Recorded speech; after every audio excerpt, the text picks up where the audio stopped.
Hi, today is Dead Prez, and the song is the most obvious song. Hip hop. There they are. There's Dead Prez, two soldiers head of the pack. Sometimes I would talk about other albums that you should check out. I literally only know that one. I've seen others, but just never delved into them. So if you like Dead Prez and you're annoyed by that, tell me some songs to check out, tell me some albums to check out. I'll do it. I will trust you.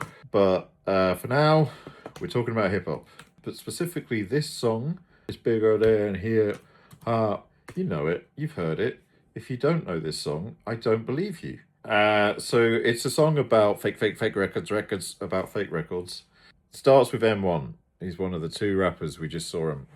Starts with that Bob Marley thing.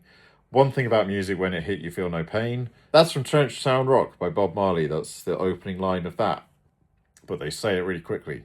I don't know why I'm explaining what rap music is. One thing about music, when it hits you feel no pain. White folks say it controls your brain. I know better than that. That's game, and we ready for that. Two soldiers head of the pack. Matter of fact, who got the get? And white folks say it controls your brain, but I know better than that. That's game. Game is like slang for fake. But yeah, okay, so white folks saying that music controls your brain. There was like a lot of scares, moral panics around music with like backwards lyrics and like death metal and stuff, and people were very scared about rap lyrics for a long time. It's ridiculous, but that's what happened. Two soldiers head of the pack. Matter of fact, who got the gat and where my army at? Rather attack and not react. This isn't literal. They're not going to get guns and attack white people, but they are saying they're defending the art form. That was an aside. Back to beats. It doesn't reflect on how many records get sold on sex, drugs, and rock and roll, whether your project's put on hold. A lot of rock and roll, I mean, it's literally in there, is sold on sex and drugs, but rap albums would often get shelved mid-project. There's some examples of that. That's one. Q-Tip's second album, Command the Abstracts. This is a horrible cover. I do love this album, and I particularly like that song right there. Heels and Barely in Love. There's some bangers on this. Anyway, that album was shelved for years, didn't come out. The second KMD album, Black Bastards, is over there somewhere. I can't be asked to get it. That didn't come out for ages. That happens. In the real world, these are just people with ideas. They're just like me and you. When the smoke and cameras disappear, again, the real world is bigger than all these fake-ass records. When poor folks got the millions and my woman's disrespected. What do we mean by that? Oh, of course. It just means people who are, come from poverty or just being poor have suddenly got a load of money because of rapping careers. And now that they're filling their raps full of bitches and hoes, which is such a common phrase. I'm kind of embarrassed that I just said it. But, he's saying that women are being disrespected in rap records because it sells. And look at that today. Not in rap, but it's fucking everywhere. That entire manosphere thing. I've not watched the Louis Theroux documentary yet because it sounds depressing as shit. But women being disrespected and misogyny fucking sells, unfortunately. But if you check 1, 2, my word of advice to you is just relax. If you check 1, 2, if you rap. Check 1, 2, you don't stop. If you do that, my advice to you is relax, calm down. Do what you got to do. If that don't work, then kick the facts. This is keep it real. Just said in a much cooler way. He's just saying, just be honest. And then he gives some examples of some things that you can be in rap that are not necessarily, a preacher or a teacher. So he says, if you're a fighter, rider, biter, flame igniter, crowd exciter, or you want to just get high, then just say it. But then if you're a liar, pants on fire, wolf cry, agent with a wire, I'ma know it when I play it. It's bigger than. He's basically saying, real recognize real. You can tell when there's no authenticity in the music. And it doesn't matter if you're just you just want to get high. You can say that in a rap and it will sound honest and true. It doesn't really like Afro Man. Oh, because I got high. But you can just smell the phoniness if there isn't. I mean, this goes back to the ghostwriting we were talking about. You can feel inauthenticity when you listen to rap music. Not just rap music. I feel like in any art, you can feel when someone's disingenuous. It's bigger than hip-hop. So, second verse, Stickman says, who shot Biggie Smalls? If we don't get them, they gon' get us all. They still don't know who shot Biggie Smalls. There's rumours now that P. Diddy was involved. I remember that Nick Broomfield documentary, Biggie and Tupac. He thought it was Suge Knight, and then he made another one and changed his mind. Nobody fucking knows. So he's finna run up on the crackers in their city hall. Crackers is white people. We ride for y'all. All my dogs still real. People don't think these record deals can feed your seeds and pay your bills because they're not. Now that's interesting because certainly when this song came out, there was a perception that like if you were famous on TV or rapping, you were making millions. People think that you get signed, that's your life sorted, but the reality is often you get signed and you get fucked over by a major record label. So he then says, MCs get a little bit of love and they think they're hot. Talk about how much money they got, but all your records sound the same. That, I mean, especially like back then, there was like a monoculture when everyone's talking about the same thing because it sells. Well, he literally says it here. Why am I saying it? I'm sick of that fake fuck R&B rap scenario all day on the radio. It's the same scenes in the video, monotonous material, because everyone was talking about the same shit. Bling, money, cars, women.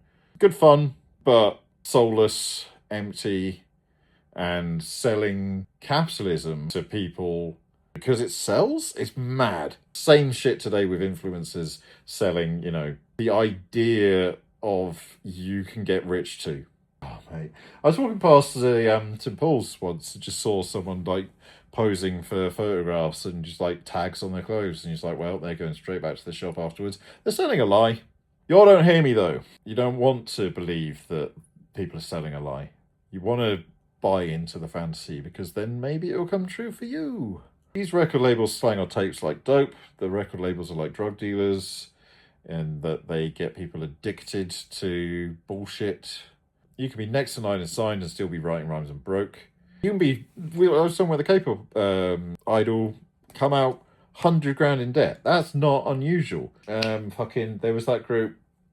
Boom, boom. The fuck was that? Momoland.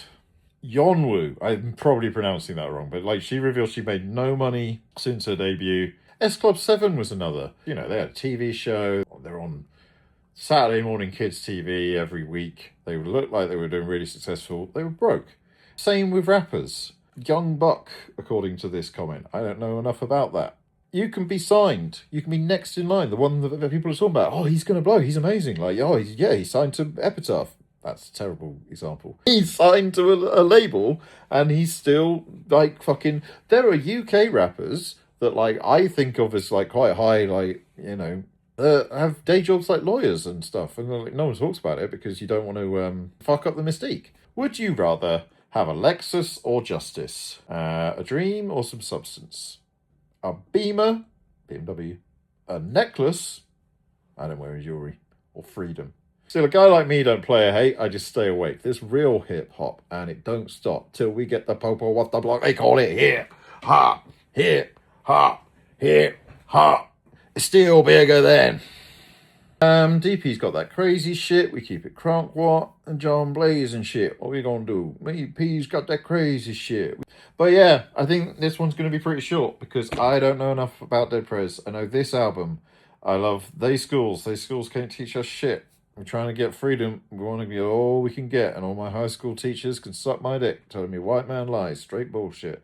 But I don't know enough about them to give you any more information than that. I don't know everything. I think that's... Someone commented on YouTube, like, requesting I do a bunch of songs, and, like, nice to have that comment. Nice that someone would care enough that they'd want me to do songs that they like. But I can only do what I know. The whole point of this is I'm not really researching. I'm putting the phone on my desk while I'm working. I'm talking for 20, 30 minutes, and then I'm cutting it down to 15, and then I'm putting it on the internet. But there just happens to be that because of autism, I mean, it really is. I know a thing or two, but I don't know everything. And in this case, I don't really know Dead Prez that well. And I apologise for that. Why? I don't really know why I'm apologising. Nothing grabbed me. I love this album, but like I never wanted to listen to more. And I guess I can now in the age of streaming. I could just fire up another Dead Prez album, but I never have. So why is that? Fuck knows. Don't know. Don't understand it. Sometimes that happens. Like some artists I don't really like.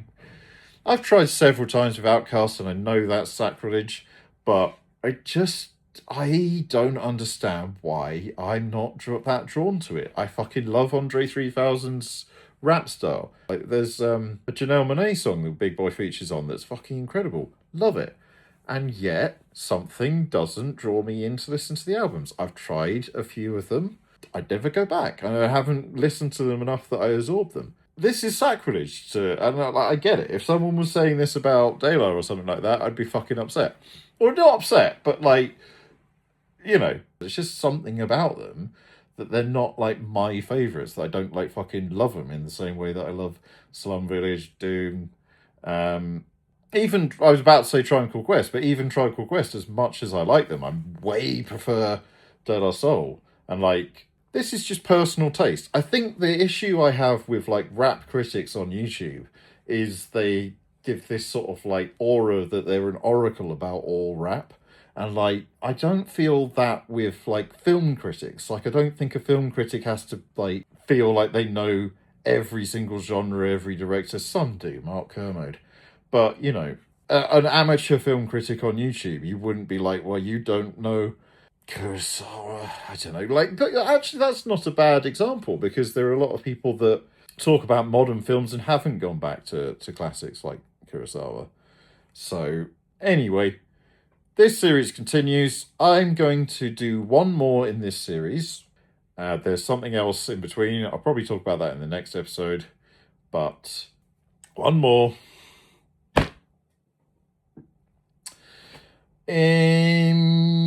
That's Kid Koala's Carpal Tunnel Syndrome. Classic scratch album. That's the Blues Brothers soundtrack. That's Nina Simone. Manson, Attack of the Grey Lantern. That's a picture disc. That is Rings Around the World by Super Furry Animals, Welsh band. That's Don McLean's American Pie.